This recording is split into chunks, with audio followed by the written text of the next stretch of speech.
네, 주무부처의 장관이 직접 발표했는데 정부의 공식 입장은 아니라는 대통령의 말, 이게 어떻게 된 건지 대통령실 취재기자와 좀 더 자세히 들여다보겠습니다. 주태훈 기자, 네. 이 윤 대통령 발언을 좀 짚어보죠. 오늘 아침에 보고받지 못한 게 나왔다, 공식 입장이 아니다 이렇게 얘기했습니다. 그럼 노동부가 보고도 없이 정책을 발표했다는 얘기입니까?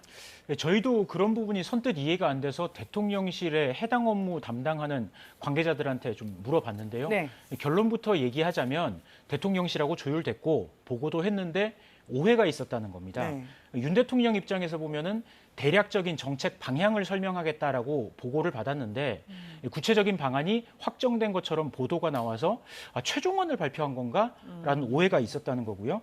이걸 보고받지 못한 게 언론에 나왔다라고 표현을 했는데 마치 보고 자체가 없었던 것처럼 또 오해를 낳았다는 겁니다. 네, 어제 장관 발표도 여기에 대한 윤 대통령의 말도 오해를 일으켰다는 건데 이 주요 정책을 놓고 이런 오해를 빚는 것 자체가 국민들 입장에서는 좀 혼란스럽지 않을까요?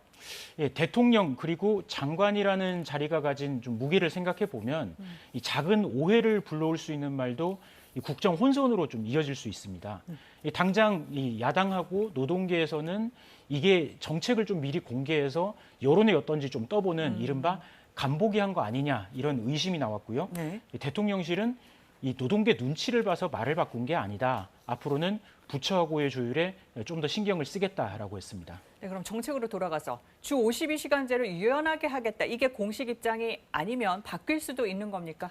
이것도 또 오해를 불러올 수 있는 부분인데요. 네. 주 52시간제를 완화하겠다라는 정책의 방향은 그대로입니다. 네. 다만 이걸 월 단위로 할지 그러면은 이 관호동 우려가 나오는데 이런 건 어떻게 해소할지 이런 게 아직 구체적인 게 안 정해졌다. 이런 데 대해서 아직 공식 입장이 없다는 겁니다. 인수위 국정과제 이행 계획을 보면은 이 방향은 이미 정해졌고요.